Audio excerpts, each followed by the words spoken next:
Welcome back. Part of what you may want to deliver as part of your membership could be a physical product. And the first thing you're going to need to do before you begin to automate that part of the process or integrate it, you do need to set up a physical product. That means that you'll go to your Assets tab. You're going to see this element that says Physical Products. What you'll then need to do is you'll need to set up your physical product. You're going to click Create.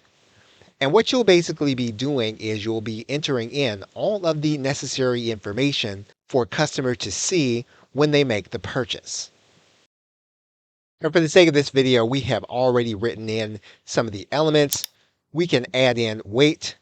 You'll notice here that this is going to be in terms of grams.